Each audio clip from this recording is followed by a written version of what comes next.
right, Sandman Nation. It is another great day to enter Sandman Sports. I'm Eric Bierman, and as always, I'm here with Pat Klett and the Sandman, Bill Sanders. Great What's to be up, guys? back with you boys. I hope you are both doing well. Are you guys ready to jump right into another awesome show? Never am. Absolutely. Episode 7, right? We are at episode number 7, guys. Episode number 7. John And Elway. episode number 1, where Pat is going to be prepared. I'm feeling it. Sure. All right. Pat, you're going to just be right into my pet peeves, aren't you, with your chomping People on who your are spoon underprepared. or whatever you got there. Oh, yeah, I got my lunch. Yeah. So anyway, We got I really like the Vikings this week. What is that, spaghetti? Ham Tetrazzini. Ham Tetrazzini. We're starting strong. Good. Boys. My mom used to make it. My kids Okay. love it. It's the only thing my kids will eat. Nice. Bierman, All right. apologies. Back to you. Yeah. Well, I got to say, I had another great weekend, as you both know, and as I shared on last week's podcast. 2 weekends ago, I went to Notre Dame. This past weekend, my daughter and I flew to Charlotte to see the Bengals take on the Panthers. It was one of her Christmas presents, and it's actually a tradition that we started in the Bierman household a few years ago when my son, who's now 19, probably 8 years ago, he became a huge fan of Giannis Antetokounmpo. Before anyone knew this guy, he saw him in an all-star dunk contest, loved him, became a huge Bucks fan. Before I know it, we're going to Milwaukee Bucks games every year, different city each year. So we've been to Milwaukee, Indianapolis, Cleveland, Chicago, Memphis, Atlanta, Washington, D.C., and Portland, Oregon. So, of course, a few years ago, my daughter wanted to do the same thing with the Bengals. So we go to a different away game every year now, and we went to Carolina this past weekend. It's a lot of fun being a sports fan, but also just really cool and meaningful to get to spend some time like that with my kids. But why I bring this up is I got to admit, I really enjoyed Charlotte, guys. I had been there before for work, but never downtown. We flew in Saturday morning. We hit a few bars. We watched a couple college football games, had a nice dinner. Of course, watched the Bama Georgia game. Then I went to the Panthers Bengals game on Sunday and flew back home. All of that was within a half mile of our hotel. It was very bustling, very friendly people, awesome food, great bars, stadium itself, incredible. So I just have a few questions for you guys. One, what is your favorite city that you've been to for a sporting event before? Two, as I said, I loved Bank of America Stadium there. I wasn't expecting to like it so much. What's the nicest stadium or arena you guys have been to? And then finally, is there a city that you haven't been to yet that you really want to go to for a sporting event? So, Pat, what do you got, man? I don't get out of the house much. I would say Chicago Cubs game was a lot of fun. I think that atmosphere is really cool. The stadium's got a lot of history. It's old as dirt. It's it's in a sweet little area. So I thought of the ones I've been to, Chicago Cubs has probably been the coolest. But I mean, otherwise I've been to like Milwaukee for a Brewers Twins game. I haven't been to a ton of places. You need to get out more. I really do. We're going to get you to Cincinnati for this Nailed It competition. Yeah, there you go. We're going to take you somewhere special. Shots fired. The nicest field I've been to is probably Target Field, where the Twins play. Brand new stadium, beautiful outdoor, awesome park. The backdrop is Minneapolis. It's there's not a bad seat in the house there. The other one, I think, as far as I wouldn't mind seeing like my Twins play at San Diego at Petco. I think that would be a cool city to go see. Ooh, I mean, San Diego is beautiful. It looks like a beautiful stadium. But the one stadium I do want to go to is the Waste Management in Arizona, the stadium seating at 16. I think that would be fun. So it's not technically a stadium, but they call it a stadium. I think that counts. That counts. Yeah, that definitely counts. Yeah. Yeah. What about you guys? Those are actually really good answers, Pat. I'm sorry if I sound That's surprised. all I do is Bierman's come up shocked. with good answers. I'm just gonna eat. I'm just gonna eat while you guys talk. Don't mind me. You just keep eating. Just eat and don't listen to anything that's about to happen. Mm-hmm. Mm-hmm. Yeah, I was wondering, since Pat threw out Target Field, Bierman, I was guessing that our local stadiums were not allowed, but I wanted to just mention Husky Stadium as just an incredible stadium right on the water. Awesome. Climate Pledge, the new Kraken Stadium, which was, when I grew up, it was the Coliseum, then it became the Key Arena. Apparently they deemed the roof historic, and so they actually just lifted the roof, dug the thing way down, and then put the roof back on for Climate Pledge. So everything is subterranean. You actually walk down to your seats, which is pretty crazy, even in the upper levels. So amazing. But I actually was going to say, for the best city besides Seattle, Las Vegas. Have you guys ever been to a game in Vegas? I've never been to a game there. No, I haven't. It's so, I can't remember what they call the arena Reliant? now. Is it they go through all Reliant? the name changes. Allegiant is the football Allegiant. stadium. Okay. Looks like the Death Star kind of. Yeah. Super Bowl. That's a cool stadium. I haven't been in it. I have buddies that have gone to see the Raiders there. I was talking about I think it's T-Mobile Arena is what it's called. It's right there off the strip. And so it's really a cool spot because there's so many bars and casinos, and just think about the nightlife and all the different stuff that you can do.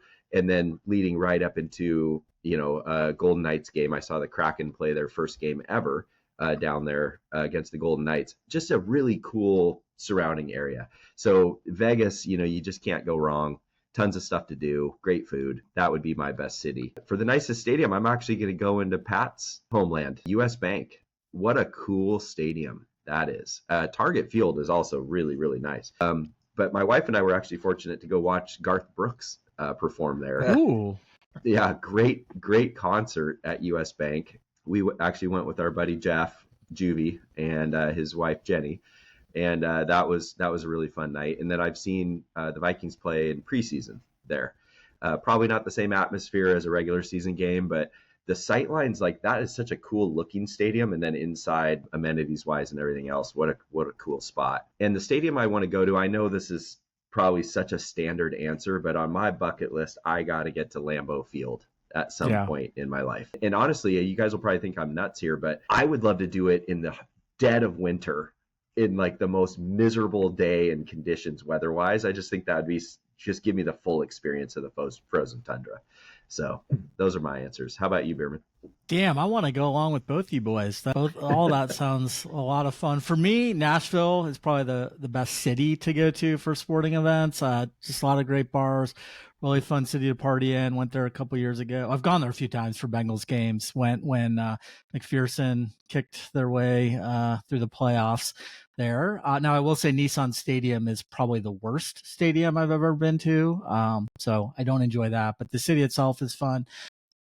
For basketball, Pacers Arena, I don't know the name of it, but in Indianapolis is one of the nicest I've been to, but hands down, the best stadium and maybe one of the best buildings I've ever been into is SoFi down in Los Angeles. We went there for the Super Bowl when the Bengals played there. I haven't seen anything like it. It's just beautiful inside, outside, just so spacious, great places to tailgate and party, very clean, very modern. It was pretty unbelievable. And then, probably Vegas would be a city I would want to go to for a sporting event. But as far as like stadiums, I agree with you on Lambeau. And then I've also always wanted to go to Arrowhead. Never been there, and think I would enjoy seeing a game in KC. Very nice. Have you guys ever been to Jerry's World? I haven't. I think actually my wife and I are going to head down there. My buddy Keith lives there, and I think we're going to go down for the Monday night game. The Bengals play there in December. So awesome. That should be fun. Yeah, I'm looking forward to it. Pat, I do have to tell you, so my family and I also go to one Michigan away game every year. And it looks like in 2026, we're headed up to the Twin Cities to see the Golden Gophers. So my daughter asked me to ask you, can you please, one, meet us out for that game? And two, I'm busy. Please sign an autograph I'm for busy her? that weekend. I got a lot going on. You're No, busy. Pat. You're number one fan. No, Pat, yeah, that's just not very nice, dude. no. You guys come All on right, over. well, we'll get some of the details. All I'll right, probably by that then I'll sounds probably good. be living in a van right. down by the river. So yeah. Well, that was fun. Appreciate that, boys. We have a busy episode as always. We'll start with the headlines from this past weekend. We'll get into our hot takes and reflections. We'll talk about some of our stone cold locks and where we have been stone cold great, if I can say so. Our top five, which is a cool tribute this week, and I'm excited to get into that one. We'll get into our Nailed It segment, and then I'm sure lots of fun along the way. So, headlines, lots of stuff happened this past weekend. Miami, Florida stays unbeaten in a crazy finish against Virginia Tech, where a Hail Mary was first called a touchdown to give the Hokies the win, but was then overturned after replay. Kentucky does not let another top 10 win slip through their fingers. This time they take care of business down in Oxford and beat Ole Miss in a thriller. In the game of the week and maybe the season so far, Alabama gets out to a huge lead against Georgia, only to see the Bulldogs score 3 fourth-quarter touchdowns to take the lead with 2.5 minutes left. No worries, Tide fans. 13 seconds later, Jalen Milroe connects with Ryan Williams for a 75-yard incredible catch and run touchdown. They make the 2-point conversion. They win by 7. Penn State and Notre Dame also take care of business in some tough home games against Illinois and Louisville, respectively. Some of the survivor carnage took a week off with the 49ers taking care of business, although the second highest favorite, the Jets, did lose, so numbers still continue to get smaller in those pools.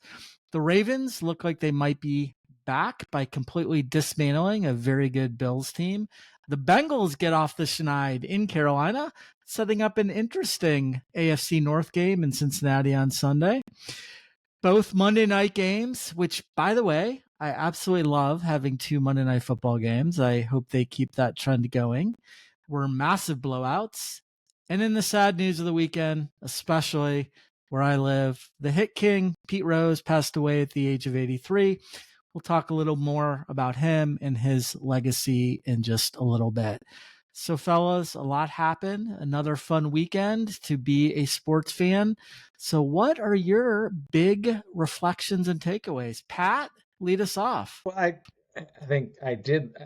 I was excited to see the Ravens take care of the Bills. The Ravens look great. They look like they're back and rolling again. So that was good.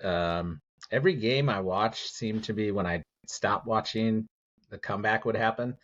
Vikings, Green Bay, Vikes were cruising 21 rip or 28 rip, and then muff a punt, and I basically have turned off the TV by this time, and next thing you know, it's a game. Georgia, Bama, same thing.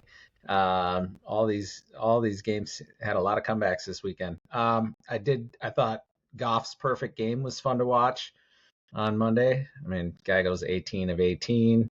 Seattle, what's up with your defense, Bill? They just could not stop anything.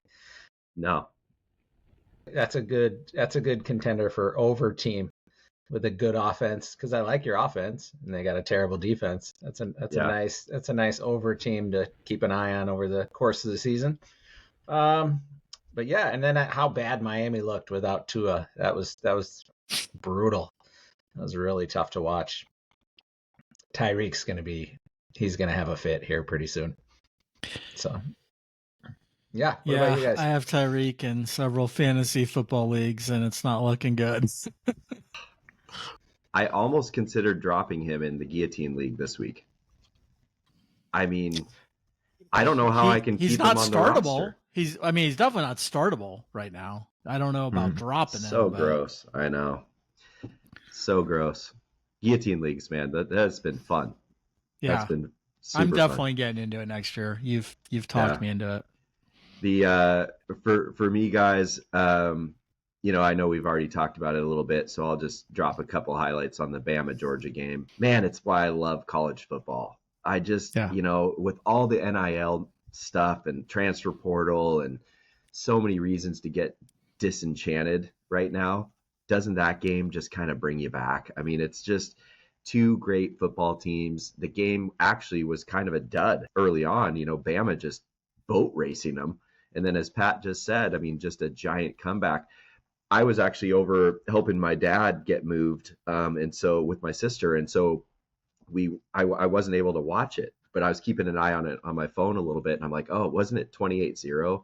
Then I think at some point I thought it was 33-15, and I'm like, oh yeah. I mean, my Bama pick over Pat. I'm getting all sorts of stuff going with my stone cold locks. I mean, I'm just loving it. But the one thing I wanted to highlight was, and Bierman mentioned it in the headlines, how good is that Ryan Williams kid? 17 years old, you guys. And that catch he made at the end of the game after Georgia takes the lead, maybe a good throw from Milroe, maybe not. I don't know. But he adjusted the football the way he comes down, then that little 180 hop move, and then just burner into the end zone. I mean, that thing had me up on my feet. I got home just in time to see the last 4 to 5 minutes of that game. And what a treat that was. Declare for the draft. So unreal. Be the youngest NFL player ever. I mean, wow, that kid is electric. I think I saw he had 179, 180 yards too. I mean, just a big game, not just that one catch. So anyway, that was cool. And then my second one, and I'll kick it over to Bierman for his hot takes, but this was another one of my stone cold locks last week, but the Huskies are kind of who we thought they were out here. You lose DeBoer, you lose so many players to the NFL, then to the transfer portal. My expectations were low, so I'm not as angry as a lot of Husky fans. But the big thing out here that I think is frustrating everybody about Jed Fish already is after the Wazoo loss in his post-game presser, he comes on and he blames the kids for lack of execution. Then after this loss, which again was self-inflicted, more blame thrown around, nothing back on himself as the coach. And I think as Husky fans, we're used to, Don James and Chris Petersons and these, titans of coaching that they never would have done that. They never would have thrown the kids under the bus. Kalen DeBoer never would have done that the last couple of years. And so there's a lot of angst and frustration out here in Seattle with how the Huskies have played. I think they should be 5-0 going into a big game this weekend against number 10 Michigan. They're not. They're 3-2, and it's completely self-inflicted, which is what's painful for me as a Husky fan. Those were my two hot takes. Bierman, how about you this weekend? Yeah, I will just say there is nothing that irritates me more about a coach than one who does not take accountability for their own actions, but instead points fingers at other people. That is not the blueprint for getting a team of 18 to 22-year-old kids to follow you and run through walls for you when you just throw them under the bus. I don't get it. I don't understand it. So, not a big fan of how he's operating right now there either. And he had some time in Michigan, so I've always rooted for that guy. But yeah. Hey, and real quick, Bierman, before you jump in there, I'm sorry to interrupt I just handed it off to you, but just a couple other just Husky tidbits that are just eating at me a little bit. We outgained Rutgers by over 200 yards. Our field goal kicker, who has been unbelievable the last 2 years, missed 3 field goals. I thought we were going to get run in New Jersey. The Huskies were by far the better team on Friday and still found a way to lose the game. That's where some of the frustration lies. It's that, but that's college football. Anyway, Bierman. Yeah. You go.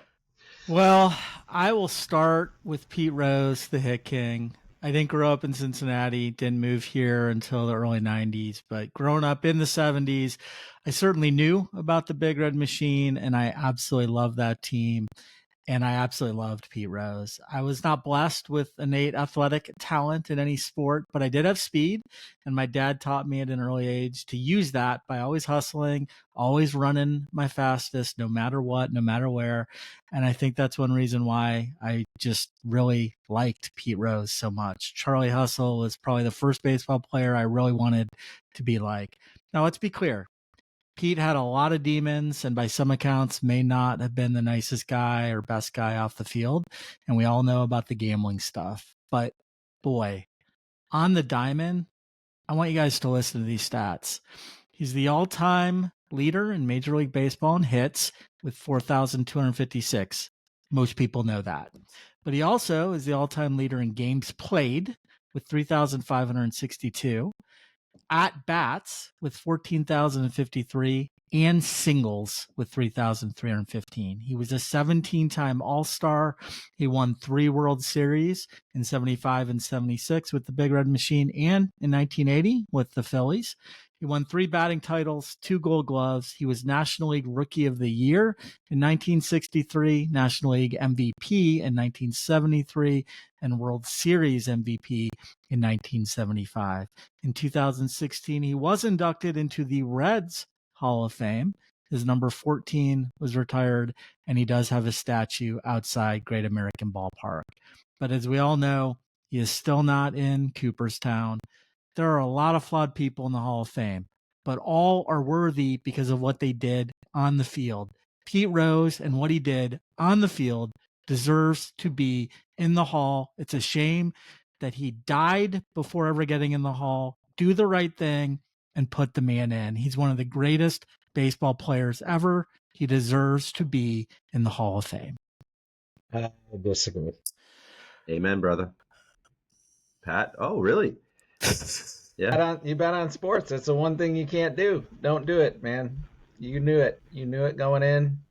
I don't care if you can hit the heck out of the ball. Tarnish the game. It didn't take away from his accomplishments on the field, though.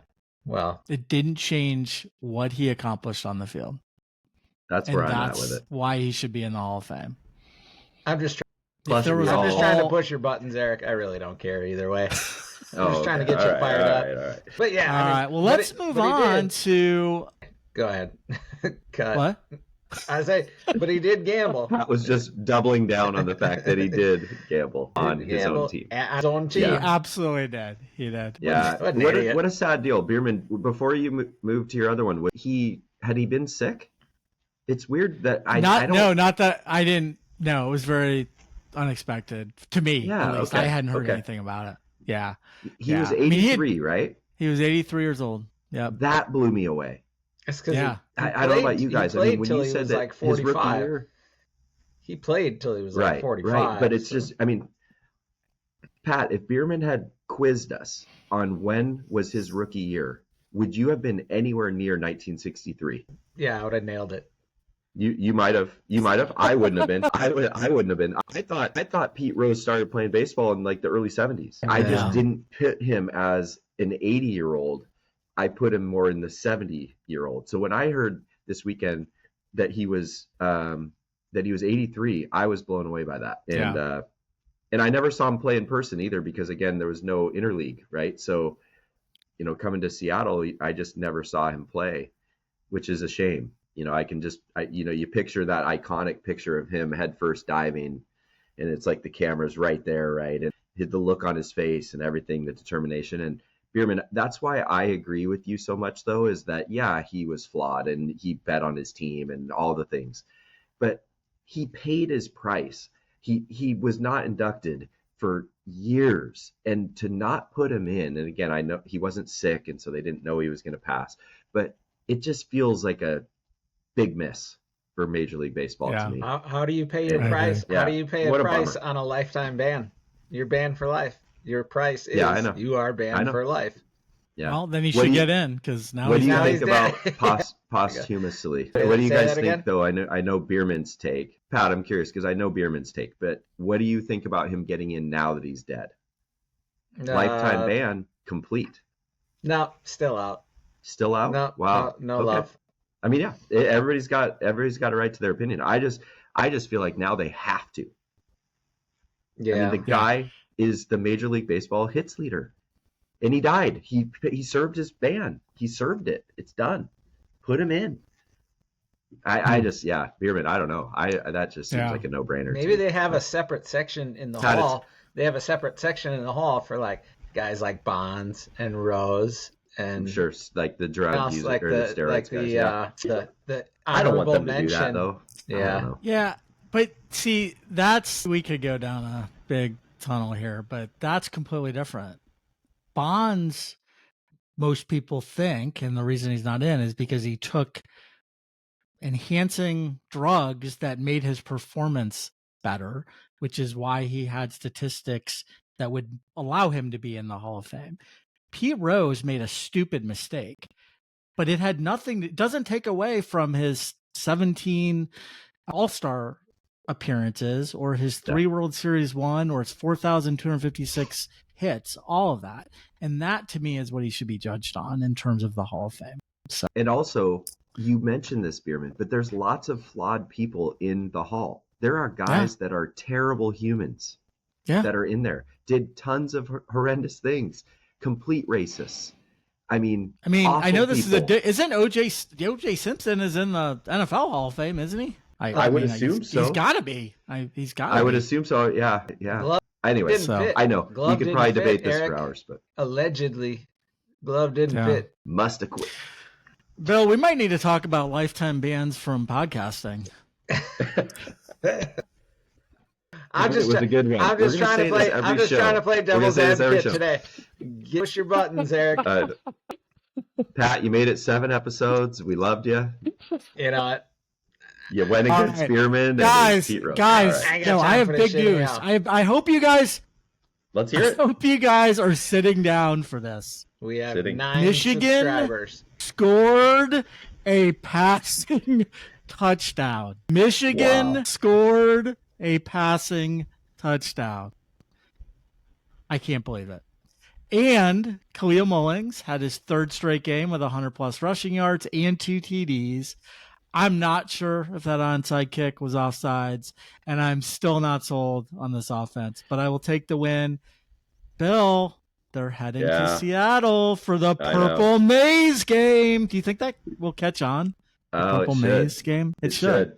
By the way, the running back had 3. This is his 3rd straight 100-yard day?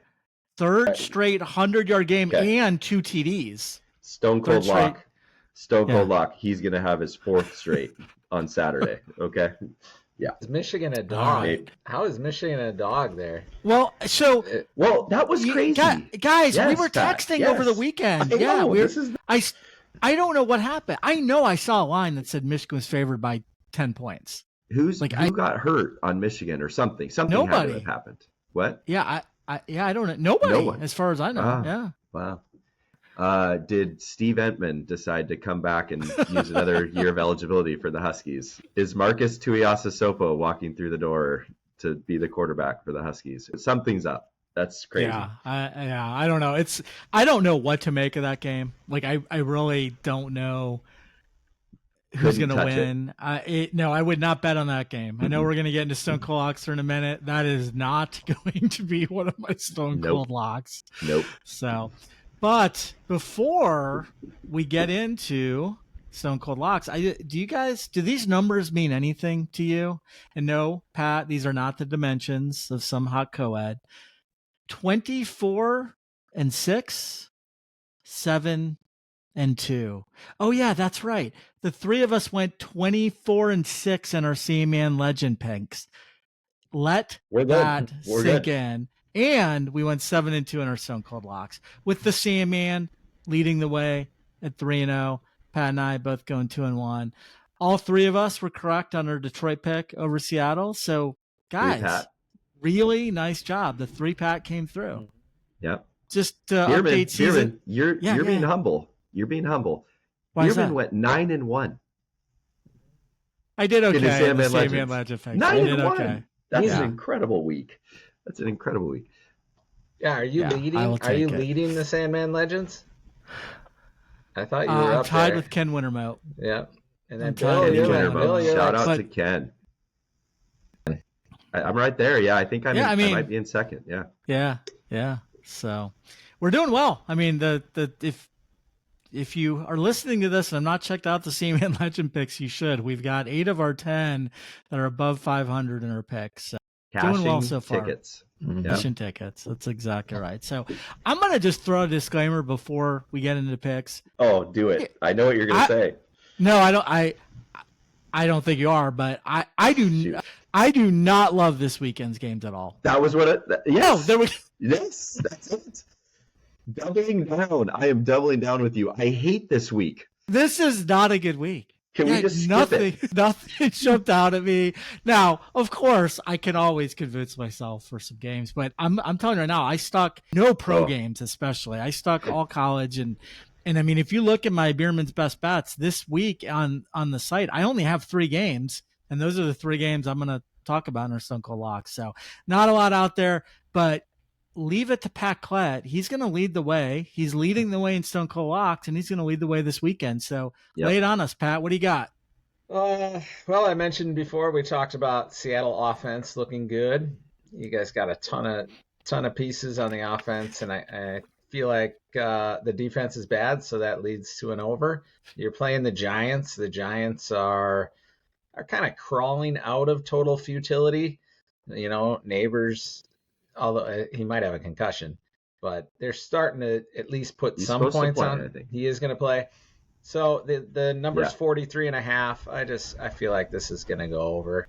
I mean, just that's a good one. Yeah. Yep. Give me the over 43.5. Lock it in. Number 1. All right. We got it. Bill, what do you got? I love that over. I actually had it in my mix. I did not end up picking it. But I'll stay with that game because I was actually went and did some research. Unlike Pat, this is real research. On Monday Night Football, teams in the following week. And it is crazy how bad their record is after they play in Monday Night Football. So I looked at this game and I love the over as well. But I'm just taking the Giants plus 6 points. I think the Seahawks are the better team. I like that Malik Neighbors is supposed to play. How good has that kid been, by the way? Holy cow, with a terrible quarterback. Quarterback. He's still tearing it up. Pat, the one thing that I would just counterpoint on your Seahawks defense comment is a little bit of a special case last week. And Goff was phenomenal and Detroit was the better team, no doubt. But the Seahawks had 5 defensive starters not playing in that game, and then lost Julian Love, who's a really good safety, in the second quarter to injury. So they actually had 6 of their starting 11 defensive players not playing in that game. And so, Detroit was unstoppable and Seahawks didn't stop them. But I would say that the defense is probably better overall. That being said, a couple of those guys still aren't going to play this week, it looks like. And so to me, I think the Seahawks hang on. Maybe it's a tight one. But give me the Giants plus 6. Well, that will continue the chaos in Survivor Leagues because I'm sure a lot of people will pick Seattle this week too if they haven't picked them because I think they're the number 2 highest favorites. So weird I could week see this week. A lot of low spreads.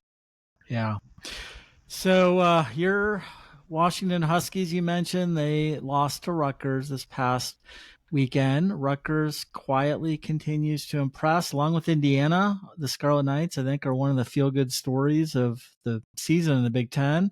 Schiano remains so underrated. Rutgers is going to come to Lincoln prepared. However, this is not last year's Nebraska squad. It is not a Nebraska squad we've seen in some years. The famed Black Shirts defense appears to be revitalized. They're ranked 13th in the nation in total defense, 9th in turnover margin.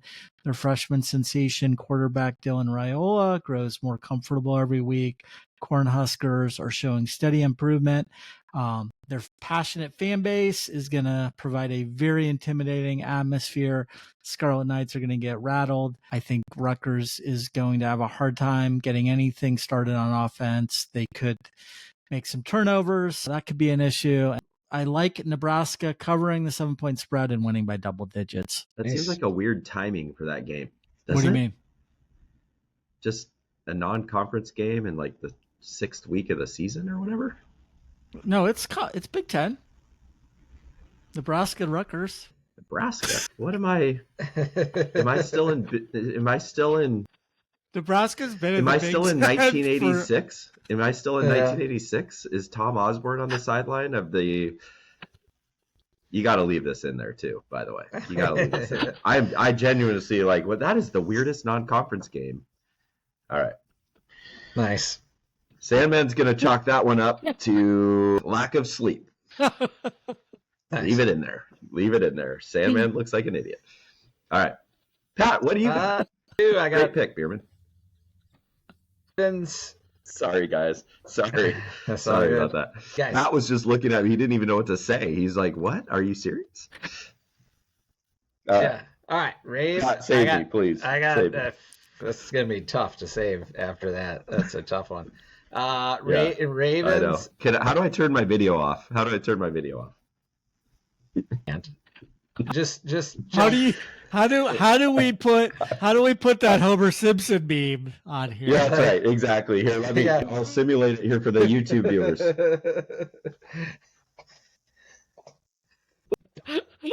What an idiot! I don't feel like I've done anything that dumb in quite a while, actually. Man, okay. That might be my favorite moment of the podcast 7 episode so far. Yeah. All right. All right.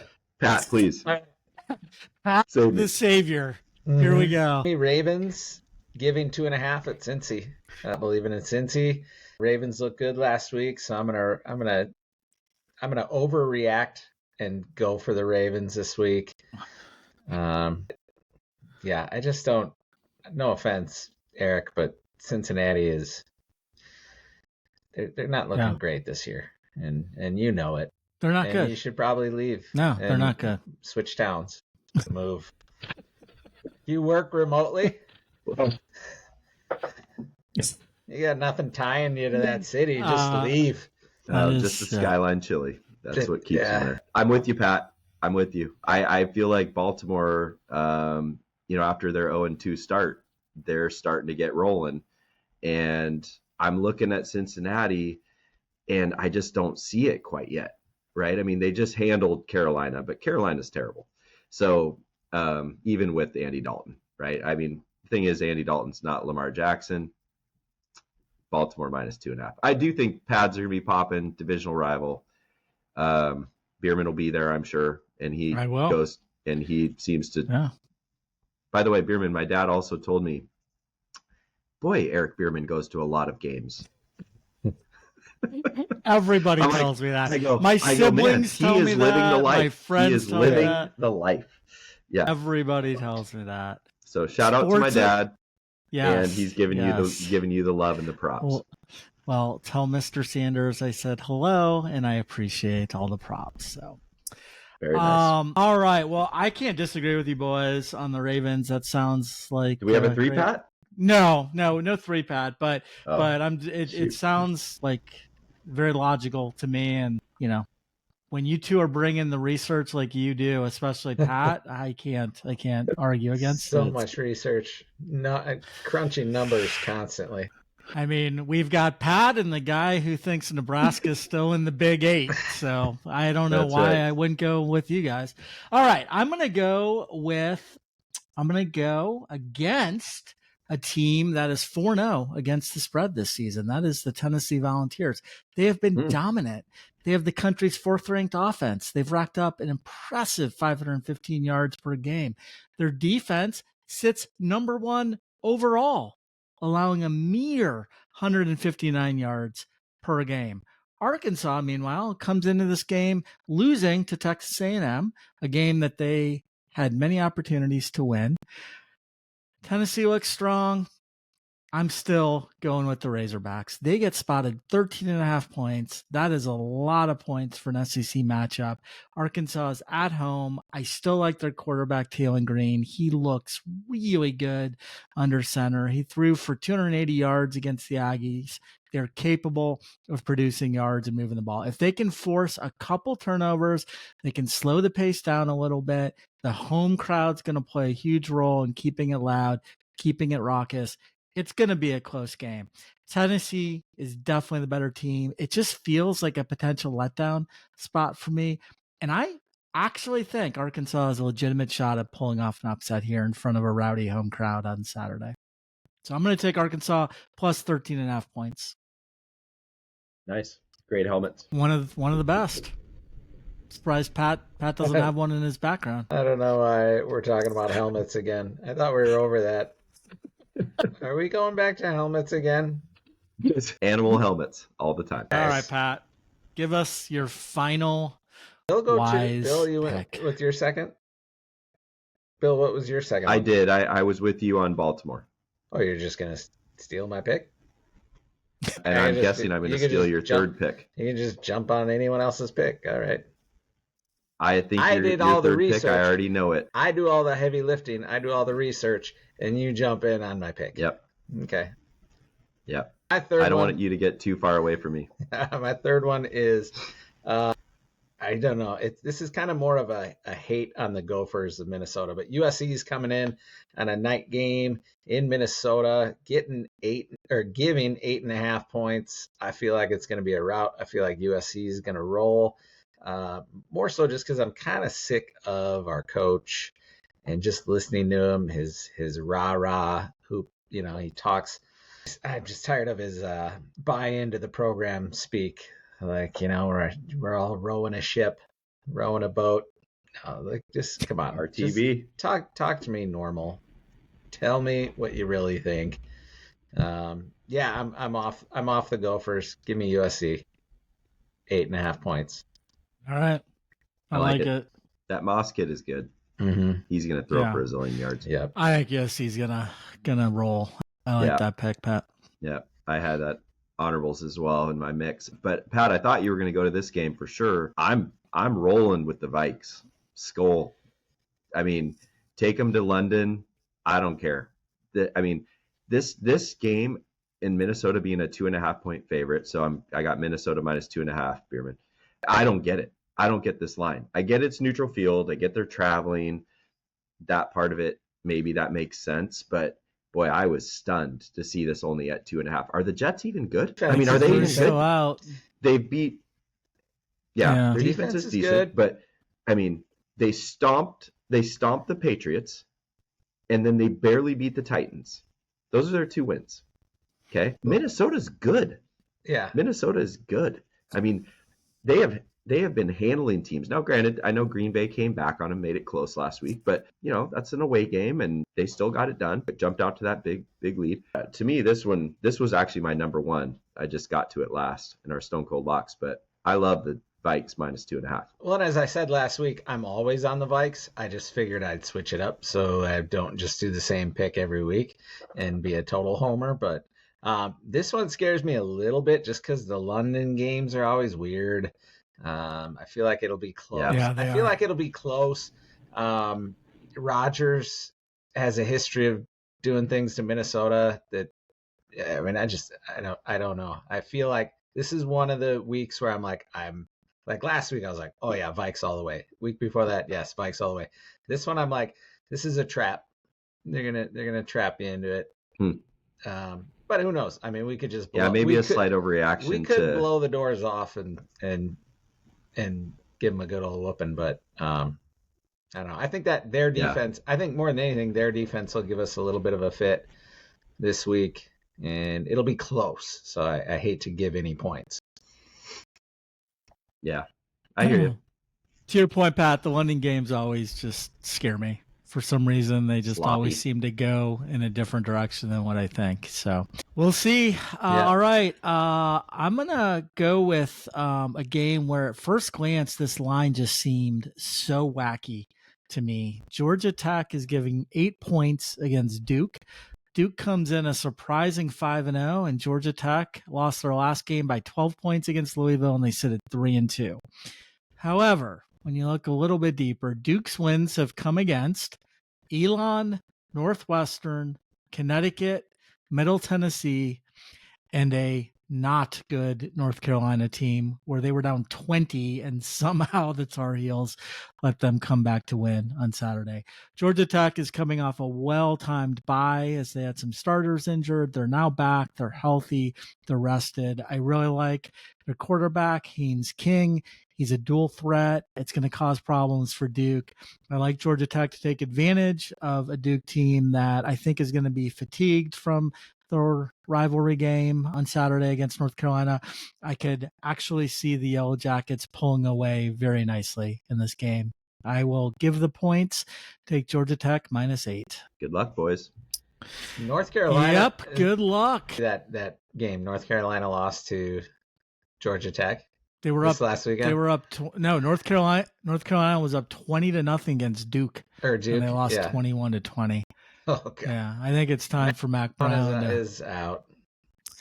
Yeah, Yeah, when you I give up think 70 he to is. 70 the week before, ooh, that's tough. Rough Well, stretch. gents, we are going to move into our top five. And today we're going to do our top five gut punch celebrity deaths. You know, we talked a little bit about Pete Rose earlier. We're going to just talk a little bit about celebrity deaths. These can be sports or non sports celebrities that just surprised us, jolted us, or impacted us in some type of profound way. So, Pat, why don't you start us off with number 5 and 4? All right. Well, my list is zero sports figures on this. These are Oh, nice.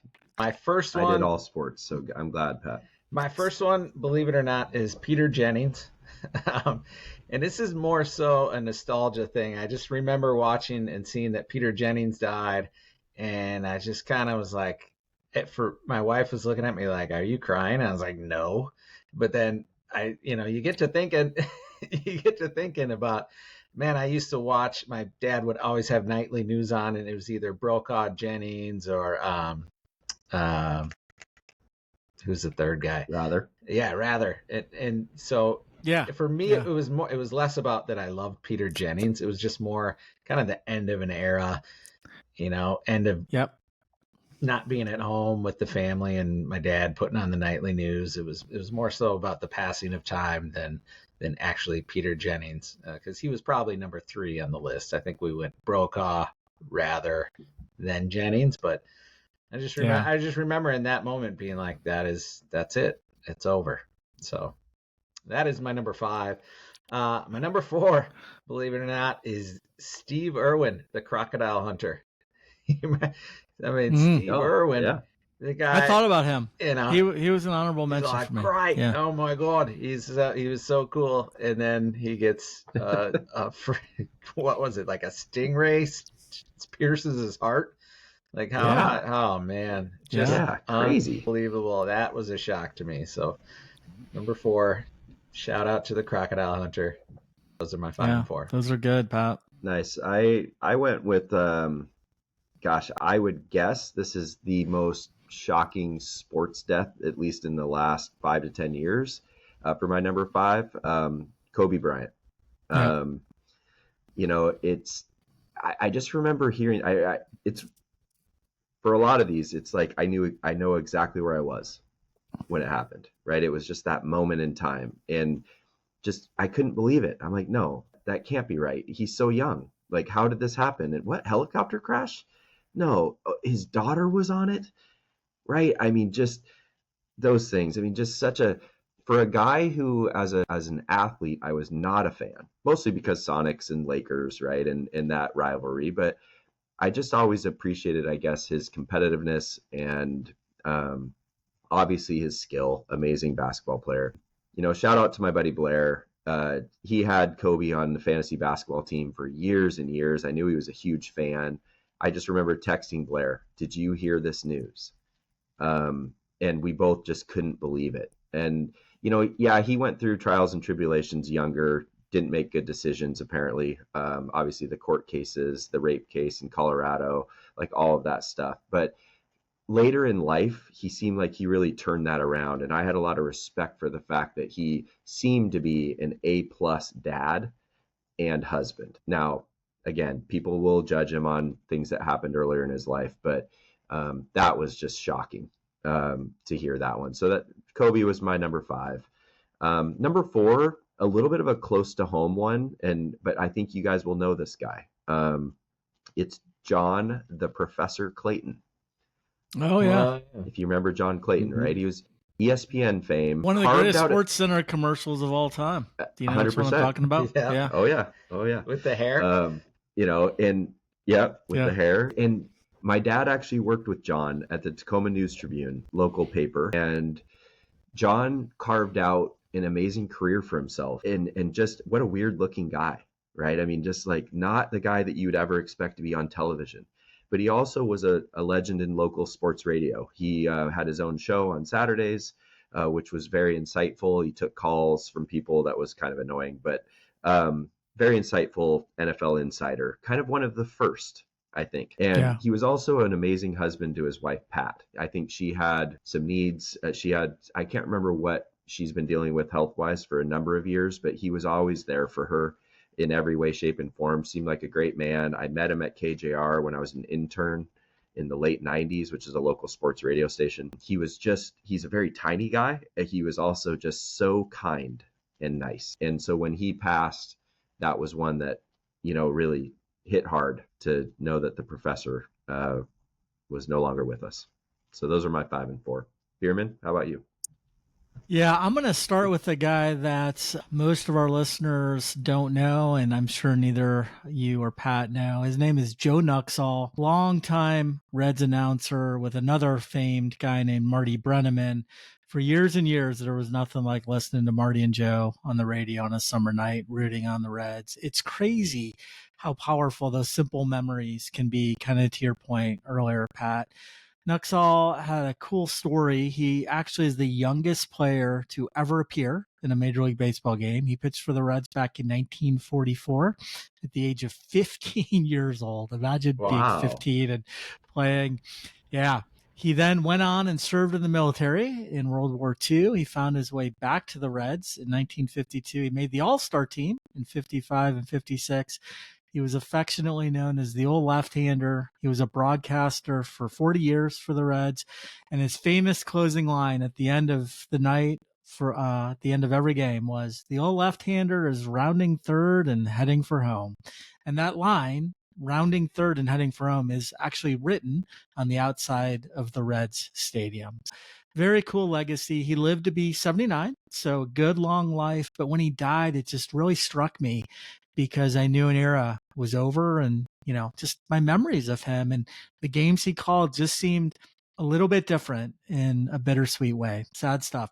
Number 4 is also a sports guy for me. And then my other ones are not sports celebrities, but number 4 is Payne Stewart, one of my all-time favorite golfers, the knickers, the enthusiasm, obviously the golf skill.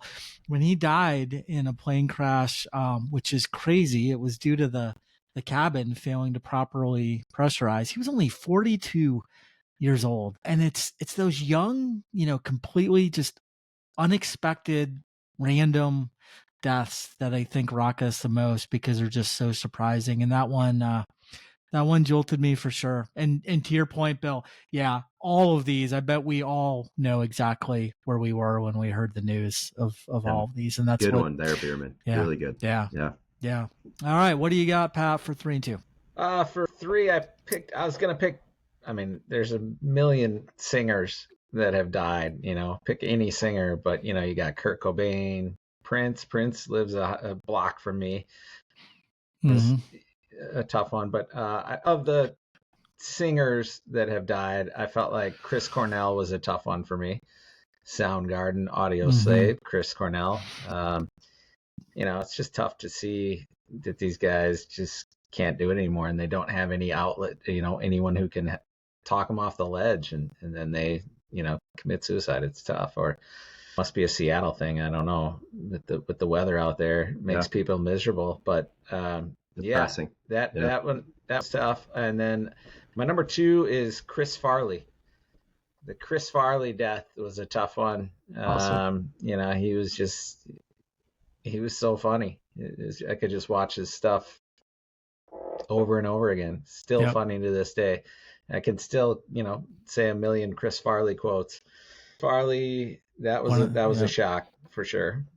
So, well, I guess it wasn't really a shock. I mean, people saw it coming a little bit, but it's just tough to hear that he will no longer be telling jokes and making people laugh. So, yeah, those are so good. Chris Cornell too, and just when you said that, it reminded me that it felt like, and I don't remember the order of things, but it felt like Chris came at the back end of several people that Stone Temple Pilots, like almost that same week. Scott Weiland. Was that about that same time? There was a whole week of singers going down. Yep. Yeah, that's right. Yeah, wow. It made me think as well of Chester Bennington from Linkin Park. What a sad deal. I love Linkin Park. So those are really good ones. Chris Farley, hilarious. My number three, guys, is somebody that I kind of fell in love with when the Kraken started playing. He was just my favorite player that of all the visiting teams that I saw come into Climate Pledge. He was playing with the Calgary Flames at the time Johnny and was Hockey. traded into Johnny Hockey. Yeah. Yep, exactly. And this is maybe a little bit of recency bias in this top five, but I mean, you want to talk about tragedies and just gut punches. Johnny Gaudreau and his brother Matthew riding bikes in New Jersey, hit by a drunk driver, reckless driving. They're there to be groomsmen in their sister's wedding. And this kid, I think 31 years old, boy, guys, I mean, I actually get a little emotional just talking about it. I mean, it's just so sad, the whole thing. And so what a talent. And what a great player. So Johnny Gaudreau is my number three. Johnny Hockey, great nickname. My number two, I thought of this guy and I get angry. And it made me wonder, I wanted to pose it to you guys too. Are there people in your lives that have passed, celebrities and athletes, I mean, not family or anything, but that have passed and you had to have this discussion with yourself? Am I happy that this guy died? I'm never happy when a human being passes, right? I mean, he has a family and I'm sure he was loved. But I can tell you guys, I hated this man. And my number two is David Stern, the NBA commissioner who died in 2020. Yeah. He ripped my favorite basketball team from this city that I love so much. My kids have never had a basketball team to root for because of David Stern. And I'm still angry about it. And sure, I could blame Howard Schultz. I can't put him on my top five list, though, because he's still alive. Yeah. Right? The Starbucks owner, who was the owner of the Sonics. But David Stern is an evil person. And what he did to the city of Seattle is unforgivable when it comes to our basketball team. And so, you know, he goes on my list as my number two. And I'm never happy when someone passes. But I would just ask you guys, I mean, did any of this come into your thought process of your top five where you had to think about it and say like, wow, I obviously I was not sad, but I obviously felt for his family and loved ones. Not on my list, but I kind of felt that way about Kobe, to be honest with you. Mm-hmm. I was never a fan of Kobe. It's not that I disliked him. I just was never a fan, but I can't say that I have felt like a hatred toward any of these. No. Yeah. It felt like a weird position to be in when I was putting my list together. Yeah. Bierman, what you got for your three and two? So for me, you know, similar, Pat, you had mentioned Chris Cornell. It's one thing when someone dies unexpectedly, but when it's due to suicide, I think it's even more jarring for me. And Robin Williams is one of my favorite actors and comedians of all time. Just so gifted. I remember all the way back to Mork and Mindy back in the late 70s, early 80s, then Good Morning Vietnam, Dead Poets Society, Mrs. Doubtfire, so many others. The guy was an incredible comic. You just can't watch him without laughing. You know, just two standouts to me were Aladdin, where you don't even see him. It's just his voice, but holy moly, his voice is just hilarious. He was just so talented. And then I don't know if you guys have ever seen Good Will Hunting, but I mean, just an incredible acting performance by him. Great performance. It was just so startling that it was, you know,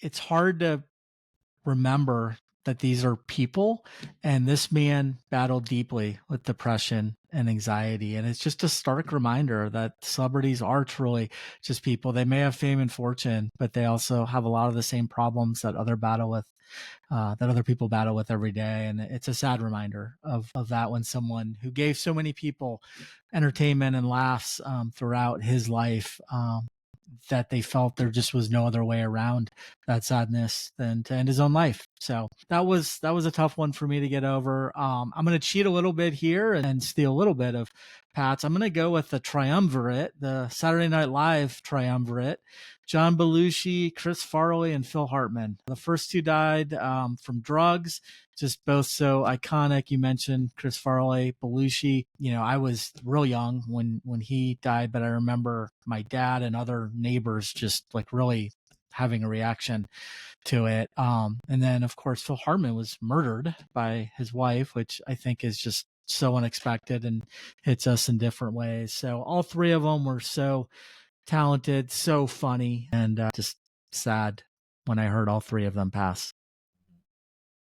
Yeah, good ones. What's your number one, Pat? Number one for me is a guy I loved he's a TV personality. I loved watching his shows. I could not wait for him to come out with more seasons, and that's Anthony Bourdain. He did the No Reservations. He was a chef, and then he turned into a TV personality, wrote a book, and had a show where he would just travel around to different countries and eat our local food, and had just a fantastic, witty personality. I just had going along with him on these rides. You know, you'd watch the show, you felt like you were there. You could really experience what it's like to be in these other towns, other countries, and what their culture's like and what they're eating. And yeah, I just thought he was the best. So for me, another one with the suicide, like I don't get it. You know, especially if you're a celebrity and you have access to so many things, just go to a spa for a week, go somewhere, you know, get help. You know, you at least have access to these tools, and it's hard to see when these people take their lives. But Bourdain was legendary. Loved his work. So that's my number one. Yeah, good one. It's a good one. Yeah, for me, this gentleman, I'm not sure you guys would know. I think I may have mentioned him in previous podcasts, but his name's Dave Niehaus. He was the Mariners play-by-play announcer for their entire franchise history. He passed in 2010. I wept openly at his memorial at Safeco, or now T-Mobile Park, with my buddy Dave Parrish. I genuinely loved Dave Niehaus. We've talked about sort of the soundtrack of our youth and in sports, and Dave Niehaus was my number one by a mile. He's a Hall of Famer. His signature call, my oh my, you know, will live on for years. The Mariners were a horrible baseball team, you guys, as well, for decades as I grew up. And then we finally got still, yeah, exactly. This year was absolutely a throwback to my youth, the pain. But you know, they got good, and I was so pleased for Dave that he got to be a part of that. And just some signature moments and calls, researching this list and going back and hearing these highlights, you know, brought tears to my eyes. Just so many great memories with my dad going to the Kingdom. And yeah, I mean, I get emotional still. He's just the best, and man, I miss him. Bierman, you talked about Joe Nuxall, and I remember when I came out to the game with you, and you told me that story and showed me the outside of the stadium. It's amazing what these guys have. Yeah, you know, that relationship we feel like we have with them, and I had the pleasure of meeting him as well, and I was scared. I've never been so scared to meet anybody in my entire life, and that was really a treat. Up in the Mariners press box, I got a chance to meet my hero. Made me want to be a play-by-play guy. I used to take little tape recorders up into the 300 level of the Kingdom when I could start driving and call games and do the scorebook. And anyway, he's my number one. Rest in peace. Dude, this is why we do what we do. This is why we love sports so much. It's, you know, we talk about the games and the fun stuff, but it profoundly impacts us in our daily lives. It really does.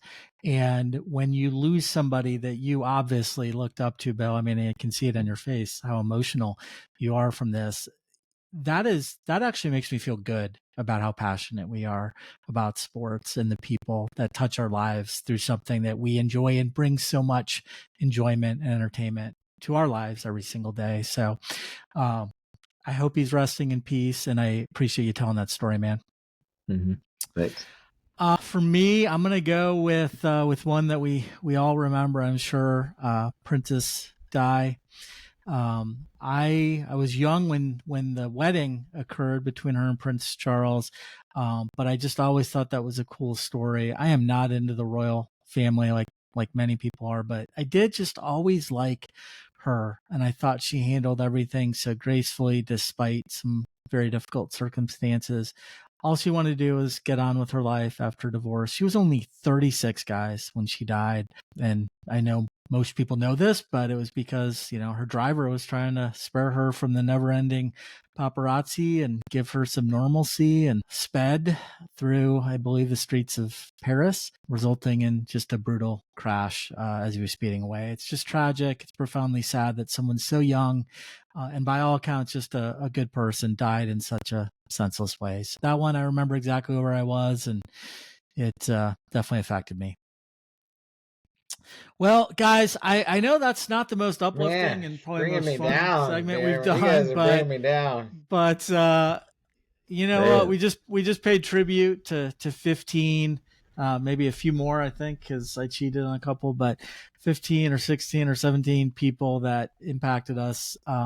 So thank you for that. We are going to move on to Nailed It now. And again, as I always am, I'm always curious. I really don't know how I did, and I don't know where we're at in the standings, but I will just put a quick plug out on our website. If you go to our website, you will see that we do have a Nailed It page now. So we will update each week's questions and standings, and we are getting closer to the time when we will open this up to listeners and have a listener challenge. We're not quite there yet, but I would say give us a few more weeks and we'll throw it out there. But Bill, what do you got for Nailed It this week?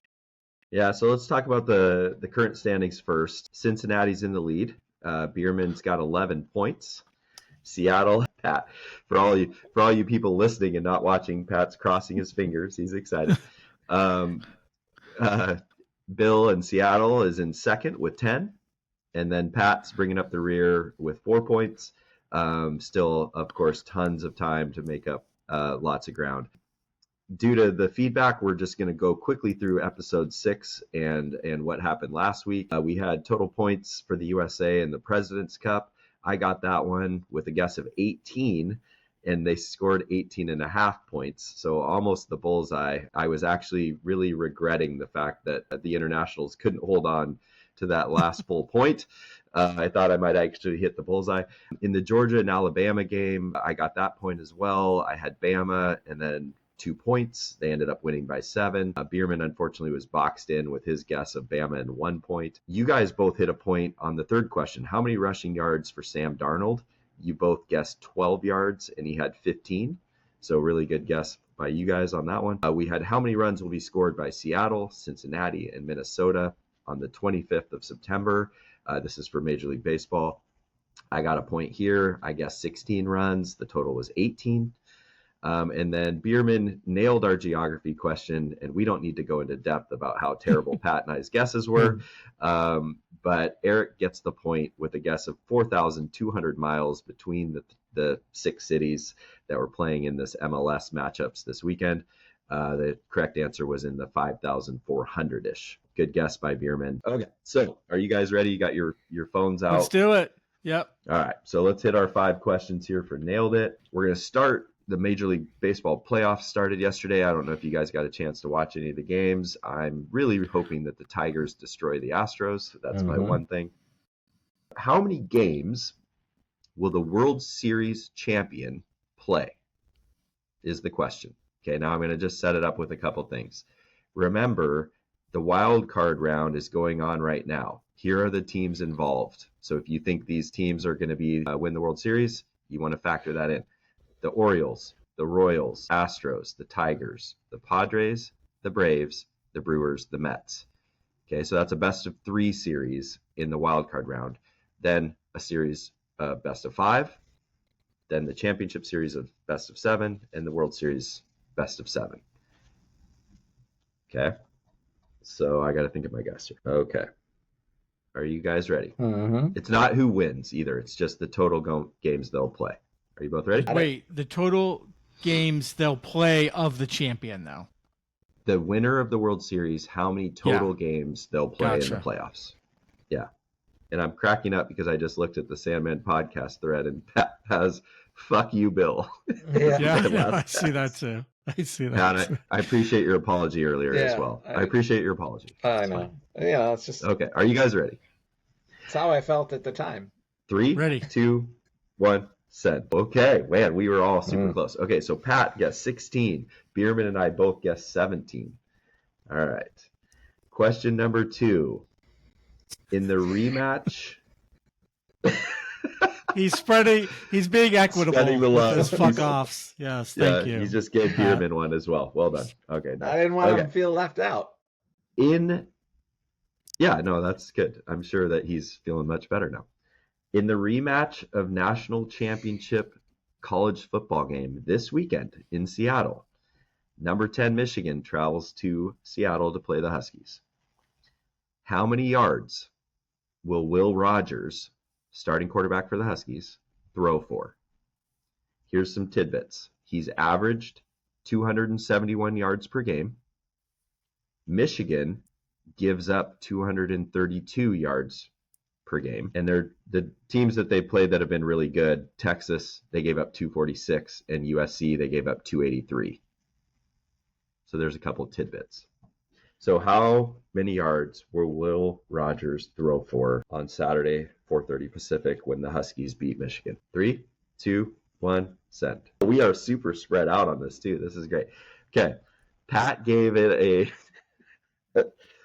a fuck off Michigan. He just is going to keep spreading the love. He really does not like the state of Michigan after his work trip either. Oh, it's terrible. 194 yards for Pat, 240 yards for Bierman, 313 for Sanders. You think he's going to go off against that? Well, they're not going to run the ball. Wow. They're not going to run the ball. I think they're going to have to throw it. Will Rogers has actually looked pretty good, you guys, this year. So hopefully he has a big day.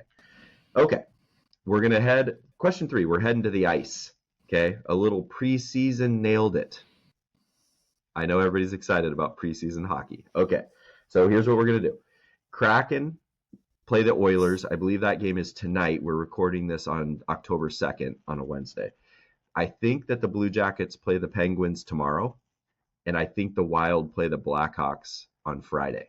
Okay, so just the next games for our hometown NHL teams.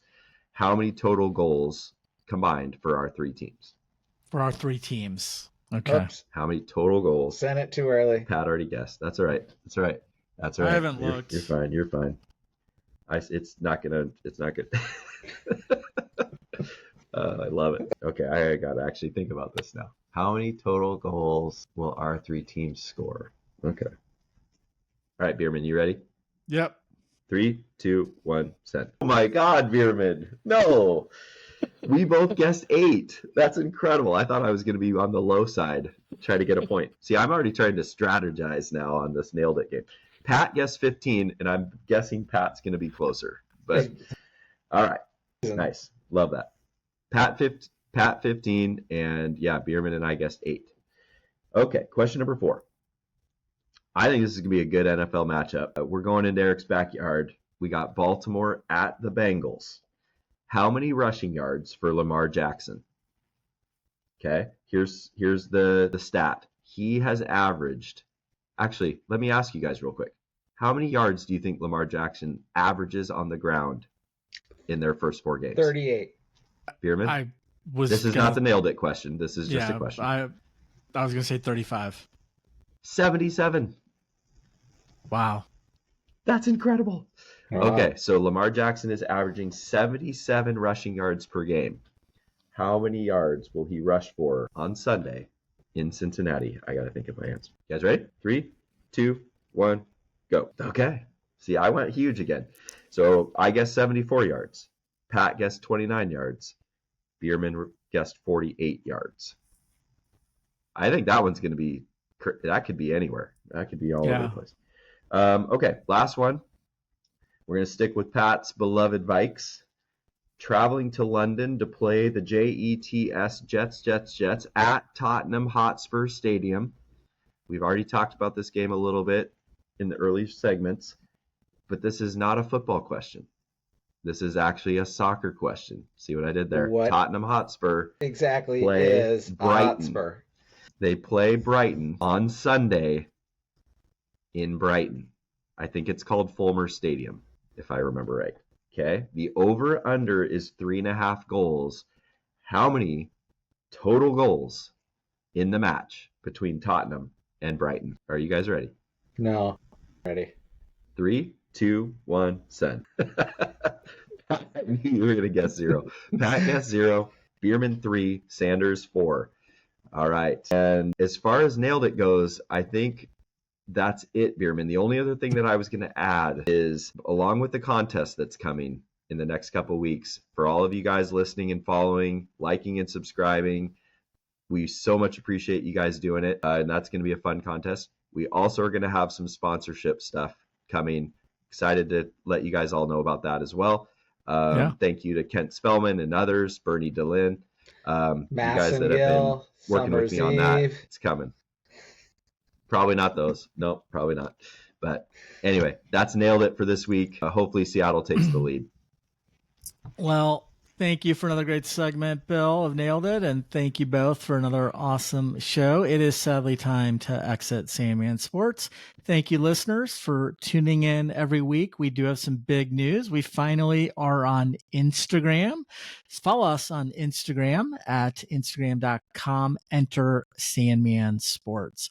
Also, check out our website at entersandmansports.com. Tons of articles, expert advice, quick hit videos. You can also find our podcasts there. Subscribe to our YouTube channel at Enter Sandman Sports. Follow us on Facebook at Enter Sandman Sports. Follow us on X at _Sandman Sports. Thank you, everyone. Have an awesome week and enjoy this weekend's sports action. See ya. Good luck, everybody.